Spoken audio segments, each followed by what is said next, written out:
Chapter 14ရဲ့အစမှာတော့မိုရီတို့ကျောင်းရဲ့ဂျင်ကမ်းမဆောင်ထဲမှာပစ္စည်းအကြီးတစ်ခုကိုလက်ဆောင်ရရှိထားပါတယ်။ကျောင်းသားကျောင်းသူတွေလည်းကိုရင်သူရင်နဲ့ပြေးကြည့်နေကြပြီ။မီယာမိုတိုနဲ့ဖူကူတောင်မှမြင်မြင်ချင်းပဲအရန်ကိုအံ့ဩသွားကြပါတယ်။ဟေ့အောင်ကြီးဒါကြီးကအိမ်မက်များလားကွာဆိုပြီးဖူကူကရေရွတ်လိုက်ရင်သူတို့ရှေ့မှာရှိနေတာကသူတို့အရန်ကိုလိုချင်နေခဲ့တဲ့ကိုပိုင်အင်တော်တောင်တက်နေရတစ်ခုပဲဖြစ်ပါတယ်။ဒါပဲလေကွာခုတော့ငါတို့အားလုံးအေးအေးဆေးဆေးကျောင်းမာနေမယ်တက်လို့ရပြီကွာ။ဒါတွေအားလုံးအတွက်ကျေးဇူးပါမီယာမိုတိုလို့ဖူကူကဝမ်းသာတကြီးပြောနေလိုက်ရင်ယူမီကလည်းမိုက်သားပဲနော်မီယာမိုတိုဆိုပြီးထက်ချီးကျူးလိုက်ပါတယ်။ထို့ချိန်မီယာမိုတိုတယောက်တစ်ခုခုကိုတတိထားပြီးသွားပါတယ်။အဲ့ဒါကတော့မိုရီတယောက်လည်းနေရန်နားစီကိုရောက်လာခဲ့ရင်နေရန်ကြီးကိုငေးကြည့်ကလက်နဲ့လည်းကန်ကြည့်နေပြီးပါတယ်။ထို့နောက်မီယာမိုတိုကမိုရီရဲ့အနားကိုလာပြီးဟဲ့အောင်မင်းတောင်တက် club join မယ်မလား။ဒါဆိုအေးဆေးပဲမင်းစိတ်ကြိုက်တက်လို့ရပြီလေလို့ပြောလိုက်ပါတယ်။ဒါပေမဲ့မိုရီကတော့ငါကအသင်းအဖွဲ့တွေလူတွေနဲ့အဆင်မပြေပါဘူးဆိုပြီးညင်းဖို့လုပ်နေတော့မယ်မီယာမိုတိုကစကားကိုဖျက်ပြောလိုက်ပြီးဟဲ့အောင်မင်းကဘာဖြစ်ချင်နေတာ။ဒီကအဲ့လေကားတဲ့အသားကြီးလေဟုတ်တယ်မလား။လာပြီးတော့တက်ဆန်းပါလို့ပြောလိုက်ရင်းနဲ့ပဲမိုရီနဲ့မီယာမိုတိုတို့နှစ်ယောက်တည်းအဆန်းတက်ကြည့်နေကြပါတယ်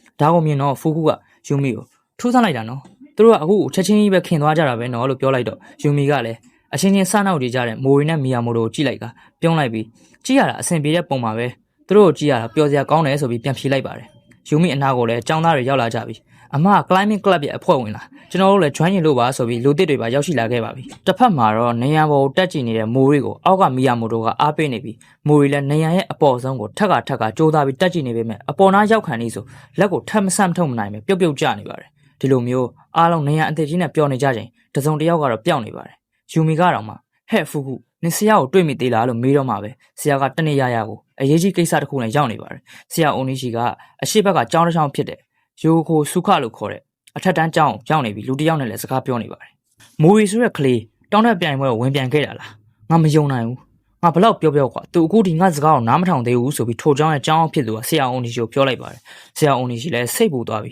။ဟာတခုခုဖြစ်ခဲ့တာလားဆရာလို့မေးတော့မှကျောင်းကြီးကလည်းအမှန်တရားကတော့ဗျာသူကအခန်းပေါ်တယောက်ကိုကိုတတ်သိအောင်ဒီလုတ်ခဲ့တာဆိုပြီးဖြေလိုက်ပါတယ်။ဆရာလည်းရုတ်တရက်ဆိုတော့လန့်သွားပြီ။ကိုတတ်သိအောင်လုတ်တာဆိုပြီးတော့ရေချိုးမိလိုက်ပါတယ်။ကျောင်းကပဲဟာအဲ့လိုတော့မဟုတ်ပါဘူးဗျာ။တကယ်တော့ဖြစ်ခဲ့တာအဲ့ဒီအတန်းပေါ်ကကိုတေချောင်းကြံစီခဲ့တဲ့နေရာမှာမိုရီကတိုက်ဆန်ရှိနေခဲ့ရုံနဲ့မှာဒါပေမဲ့အဲ့ဒီအခြေအနေနဲ့ပတ်သက်ပြီး तू ကဘာမှကိုနှုတ်မဟခဲ့တော့ကျောင်းထဲမှာကောလာဟာလာတွေပြန့်သွားပြီး तू ကပါကိုတေချောင်းကြံနေတဲ့လူတယောက်လိုလုံးဝအဆက်ဆံခံလာရတာပဲဒါဆိုရင်သူ့ကိုဒီမှာဆက်ထားဖို့ခက်ခဲသွားလို့တခြားကျောင်းကိုပြောင်းရွှေ့လိုက်ရတာပေါ့ဆိုပြီးဆရာအုံကြီးကမေးလိုက်တော့ကျောင်းကြီးကပဲမဟုတ်ပါဘူးဗျာကျွန်တော်လည်းသူ့ကိုဒီမှာဆက်ထားနိုင်ဖို့တော်တော်လေးစူးစမ်းခဲ့ပါသေးတယ်ဒါပေမဲ့လည်းသူ့ရဲ့ပုံစံကစကားတိတ်မပြောတော့တကယ်ကိုကြောက်စရာကောင်းတဲ့ပုံစံမျိုးဖြစ်နေရဆိုပြီးပြောလိုက်ပါတယ်ပြီးတော့ကျောင်းကြီးကပဲကောလာဟာလာတွေကလုံးဝမှားမနေနိုင်ပါဘူးဆိုပြီးမိုးရီကိုဆွဆွဲတယ်လို့ပြောတော့ဆရာအိုနီကြီးကမျက်မှောင်ကိုကျုပ်လိုက်ပြီးကျောင်းဆက်ပြောတာကိုတော့နားမထောင်ပဲထလိုက်ကလက်သေးကိုကြစ်ဆုပ်လိုက်ပြီးတော့အခုတော့ကျွန်တော်ကိုခွင့်ပြုပါအောင်ဆိုပြီးပြောကထွက်လာလိုက်ပါတယ်ဒီလိုနဲ့ပဲဆရာအိုနီကြီးလည်းကျောင်းဘက်ကိုပဲပြန်လာလိုက်ပါတယ်ကြည့်ရတာတော့ဆရာအိုနီကြီးတယောက်ကျောင်းဒီမိုးရီကိုဆွဆွဲနေတာကိုတီးမခံနိုင်လို့အဲ့လိုပုံစံဖြစ်သွားတယ်လို့ပဲထင်ပါတယ်မန်ကကျောင်းကိုပြန်ရောက်လာပြီးကျောင်းရဲ့ဂျင်ခမ်းမတောင်းထဲမှာတော့မိုးရီတို့အဖွဲ့ရဲ့အနောက်မှာကျောင်းသားတချို့လည်းဘတ်စကတ်ဘောလာဆော့နေကြပါတယ်မိုရီလည်းအပေါ်ရောက်အောင်ကြိုးစားရင်တော်တော်မောနေရကြအောင်ဖူကူကပဲဒီနေ့တော့တော်ကြမယ်လေကွာငါတို့ဖြည်းဖြည်းချင်းလောက်ကြတာပေါ့မဟုတ်ဘူးလားလို့ပြောလိုက်ကမိုရီတယောက်ကတော့ဖူကူပြောနေတဲ့ကြားရဲအောင်နေအောင်ကိုင်းလိုက်ပြီးတက်ဖို့ထပ်ပြင်းနေပါတယ်မီယာမိုတိုတောင်တားယူနေတဲ့ကြားရဲအောင်မိုရီတယောက်ကတော့ဟဲ့အောင်လေငါနည်းနည်းလောက်ရပါသေးတယ်လို့ပြောလိုက်ကမီယာမိုတိုနဲ့ဖူကူတောင်မှမိုရီရဲ့ဇွဲကိုကြည့်ပြီးတော့တော်တော်လေးလန့်သွားပါတယ်ဆရာအုံနေရှိလဲဂျင်ခမ်းမတောင်ထဲကိုရောက်လာခဲ့ပြီးဖူကူနဲ့မီယာမိုတိုကတော့မိုရီကိုအနားယူအောင်ဘယ်လိုလုပ်ရမလဲတိုင်ပင်နေကြကရုတ်တရက်ဘတ်စကတ်ဘောပလေယာတယောက်ကဘောလုံးကိုအချိန်မထိန်နိုင်ပဲမိုရီတို့ပတ်စီကိုပုတ်ထုတ်လိုက်မိပါတယ်ဘောလုံးကယူမီစီကိုပဲအချိန်ပြင်းပြင်းနဲ့တန်းတိုင်းလာနေတာကိုမိုရီတယောက်မြင်သွားပြီးချက်ချင်းဆိုသလိုပဲယူမီရဲ့မျက်နှာရှိကိုလက်လန်းဆန့်ထုတ်လိုက်ပါတယ်ဖူခုလည်းအလန့်တကြားអော်လိုက်ပြီးကန်ကောင်းသွားနေပဲမိုရီရဲ့လက်ကဘောလုံးကိုအချိန်ပြပဲပုတ်ထုတ်နိုင်ခဲ့ပြီးယူမီကိုလည်းဘောလုံးနဲ့မမှန်ကာကွယ်ပေးလိုက်နိုင်ပါတယ်ဆရာအိုနီကြီးလည်းဒါကိုမြင်ပြီးတော့အံ့ဩသွားပါတယ်မိုရီလည်းသူ့ရဲ့လက်ကိုမယုံနိုင်တော့စိုက်ကြည့်နေခဲ့ပြီးရုတ်တရက်ဆရာကနေမှမိုရီမင်းအဲ့ဒီပုံစံကိုခဏလောက်ပြန်လုပ်ကြည့်လို့ရနိုင်မလားအဲ့လိုဆိုမင်းနောက်တစ်ခါမင်းတေချာပေါ့အပေါ်ကိုခိုးနိုင်သွားလိုက်မယ်ဆိုပြီးပြောလိုက်ပါတယ်မိုရီတယောက်လည်းဆရာကပြောပြီးချင်းပဲနေရန်ရဲ့အပေါ်ကိုစတင်တွဲတက်လိုက်ပြီးဒီတစ်ခေါက်မှာတော့အာယုံစူးစိုက်မှုအပြည့်နဲ့ပဲစောစောကနေရန်ရဲ့အပေါ်သုံးကိုနောက်တစ်ခေါက်အားပြည့်နဲ့ခုံလိုက်ပါတယ်မိုရီရဲ့လက်ကစောစောကမမိနိုင်ခဲ့တဲ့နေရာကိုဒီတစ်ခေါက်မှာတော့လုံးဝမမိရ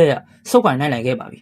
မိုရီတောင်သူ့ကိုယ်သူမယုံနိုင်တဲ့ပုံပါပဲအားလုံးလည်းမိုရီကိုကြည့်ပြီးဝမ်းသာနေကြပါပြီဟဲ့အောင်ကြီးတကယ်မိုက်တယ်ကွာဆိုပြီးဖူကူနဲ့မီယာမိုတိုကပါဝိုင်းပျော်နေကြပြီမိုရီကတော့ဘလို့တောင်ငားဆိုပြီးတွေးနေမိပါတယ်ထို့အချိန်ဆရာအုံနီရှိရောက်လာခဲ့ပြီးမင်းကမင်းမျက်စိရှိရတွေ့တဲ့ဆရာနေရာကိုပဲစိတ်အောင်အရန်ရောက်နေခဲ့တာအဲ့ဒါကြောင့်မင်းရဲ့ခနာကိုကတောင့်တင်းသွားပြီးလက်မောင်းတွေကိုအပြည့်အဝမဆန့်ထုတ်နိုင်တော့တာပေါ့ဒါပေမဲ့အခုရလက်ကတော့မင်းရဲ့အကြောတွေကိုရှော့ချလိုက်နိုင်ပြီဘလို့ခံစားမှုမျိုးဖြစ်ပေါ်စေခဲ့လဲဆိုရင်မင်းစိတ်ကူးထားတာတဲ့ပို့ပြီးတော့ဝေးဆန့်တန်းသွားနိုင်တာပဲတနည်းအားဖြင့်ပြောရရင်တော့ မင်းကမင်းမသိစိတ်တဲ့ကနေမင်းမမင်းအကန့်အသတ်တစ်ခုကိုကြိုပြီးဖန်တီးထားမိရပဲမိုးရီမင်းပုံမြင့်မြင့်တက်ချင်အကန့်အသတ်တွေကိုကြိုပြီးမတတ်မှတ်ထားနဲ့အဲ့ဒီနေရအပေါ်ကိုကြော်ဖြတ်နိုင်ခဲ့တဲ့မင်းဟာမင်းအစ်စ်ပြန်ဖြစ်သွားတာပဲ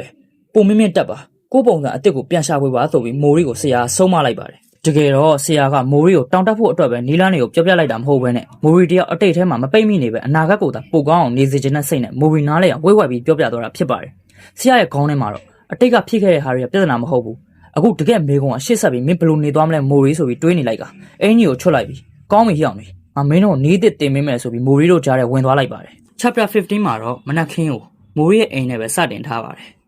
အိမ်ရဲ့စမင်းစားခန်းထဲမှာလည်းစာလေးတစ်စောင်နဲ့တယောက်စာမနက်စာလေးတွေ့ရပါတယ်စာထဲမှာတော့တားရီဒီနေ့တော့အလုပ်ကိုဆွတ်ဆွတ်သွားမယ်လို့မိုးရီရဲ့အမေကရေးသွားပါတယ်ကြည့်ရတာမိုးရီရဲ့အမေကမနက်စာမိုးရီတော့လှုပ်ပေးသွားတယ်လို့ထင်ပါတယ်မိုးရီတယောက်ကတော့နိုးနိုးချင်းမဲ့အောက်ထက်ကိုဆင်းလာပြီးအောက်ထက်ကတကားရဲ့ပေါင်လက်နဲ့ကင်လိုက်ကအပေါ်ကိုခိုးဖို့ကြိုးစားကြည့်နေပါတယ်မိုးရီတယောက်လည်းအန်ကိုကြိတ်ပြီးအပေါ်တက်ဖို့လှုပ်ပေမဲ့လက်ကမခံနိုင်တော့ပဲလွတ်ကျသွားကမိုးရီလည်းအောက်ကိုပြုတ်ကျသွားပါတယ်အောက်ကိုပြုတ်ကျသွားတဲ့မိုးရီတယောက်သူ့ရဲ့လက်ကိုပြန်ကြည့်လိုက်ပြီးဒါကမကောင်းသေးဘူးကွာငါအခုဒါမျိုးတော့မလုပ်နိုင်သေးဘူးလား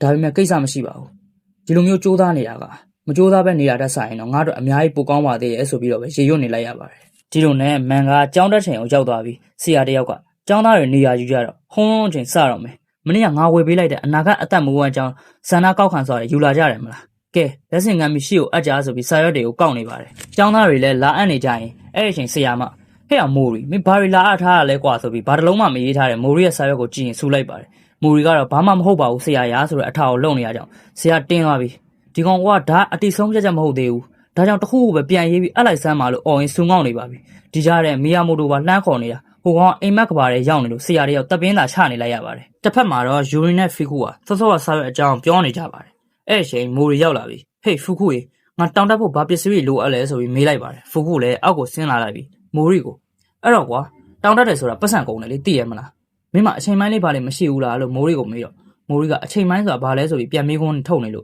့ဖူကူကပဲအချိန်မိုင်းလောက်တယ်ဆိုတာပတ်စံရတဲ့အလုပ်ပဲအဲ့တော့မင်းဝယ်ချင်တာဝယ်လို့ရမယ်လို့ရှင်းပြပေးမယ်မိုးရီကတော့သူအခုထိလိုချင်တာမရှိပါသေးဘူးဆိုပြီးပြောလိုက်ကအပြင်ကိုပဲပြန်ထွက်သွားလိုက်ပါတယ်ယူမီနဲ့ဖူကူလည်းမိုးရီထွက်သွားပြီးနောက်စကားဆက်ပြောနေလိုက်ပြီးယူမီတယောက်ကတော့မိုးရီသူတို့နဲ့လာပေါင်းပြီးအရင်လိုမဟုတ်ပဲစကားတွေပြန်လာပြောနေရကြောင်းဝမ်းသာနေမိပါတယ်။ကျောင်းကနေအပြင်ကိုထွက်လာတဲ့မိုးရီကတော့မြို့ထဲကိုပဲတယောက်တည်းလမ်းလျှောက်လာပါတယ်။ပြီးတော့လည်းစိတ်ထဲကနေပြီးတော့ငါထင်သားသလိုပါပဲကွာအဲ့ဒါမဖြစ်နိုင်ပါဘူးဆိုပြီးတွေးလိုက်ပါတယ်။ကြည့်ရတာမိုးရီတယောက်တောင်တက်ပစ္စည်းတွေဝယ်ဖို့စဉ်းစားလို့မရလို့တိုင်ပတ်နေတဲ့ပုံမှာပဲမိုးရီတယောက်တည်းလမ်းလျှောက်နေချင်းလူတယောက်ကဟာဟိုကောင်မဲလို့ပြောရင်နေအောင်ရှေ့ထောင်းနဲ့ကန်ပြီးခါအကျိုးကိုဆွဲလိုက်ကဟဲ့အောင်မိုးရီဆိုပြီးအောက်ကိုဆင်းလာလိုက်ပါတယ်ထို့သူလည်းမိုးရီရဲ့အရှိတက်တဲ့မှာကောက်သင်းချပလိုက်ပါတယ်မိုးရီလည်းရုတ်တရက်ဆိုတော့လန့်သွားပါတယ်အဲ့လူကတော့တခြားသူမဟုတ်ပါဘူးမီယာမိုတိုကိုယ်တိုင်ပါပဲမီယာမိုတိုတယောက်လည်းမိုးရီကိုမြင်မြင်ချင်းစလိုက်ပြီးမင်းကတော့ကွာအရင်လိုပဲနက်နက်လေးစလိုက်တာနဲ့ကိုလန့်သွားတာပဲဆိုပြီးပြောလိုက်ပါတယ်မိုးရီကတော့ဟဲ့အောင်မင်းဒီမှာဘာလုပ်နေရလဲဆိုပြီးမေးတော့မီယာမိုတိုကတိုက်ကိုမောကြည့်လိုက်ပြီးဒါကလားဒါအလုပ်လေကွာတိုက်ရဲ့ဗတိုင်းပေါက်တွေကိုတန်ရှင်းရတဲ့အလုပ်ပေါ့ကွာ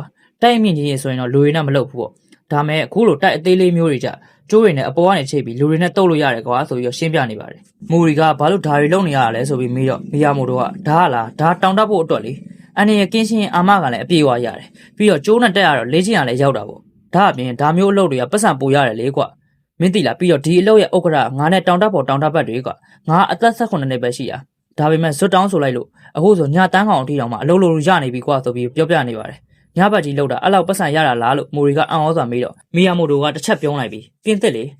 ေငါရဲ့အိမ်မက်နိုင်ငံကပြင်သစ်ပဲအဲ့ဒီမှာဇုစ်လို့ခေါ်တဲ့ကြောက်တောင်ထူထပ်တဲ့ဒေသကိုသွားမှာအဲ့ဒီတောင်ထိပ်တွေရဲ့ကြောက်ဆောင်တွေကခက်ခဲတဲ့တောင်တက်လမ်းကြောင်းတွေကြီးပဲတန်းစီနေတာပြီးတော့အဲ့ဒီမှာကမ္ဘာထိပ်တန်းအဆင့်ဝင်အလွန်ကြီးမားတဲ့ကြောက်တောင်နေရာတွေကြီးပဲတလားတော့အချိန်ပေးပြီးတက်ရင်တော့အကုန်တက်နိုင်မှာမဟုတ်ဘူးအထက်တန်းကျောင်းပြီးရတဲ့ဇုစ်တောင်ရှိမှာစကန်သွားချပြစ်မယ်ပြီးရင်ရှိသမျှလမ်းကြောင်းတွေအကုန်ရအောင်တက်ပြစ်မယ်ပြီးရင်နောက်ဆုံးမှာတော့ကမ္ဘာအခက်အခဲဆုံးအဆင့် 9.15 ရှိရဲ့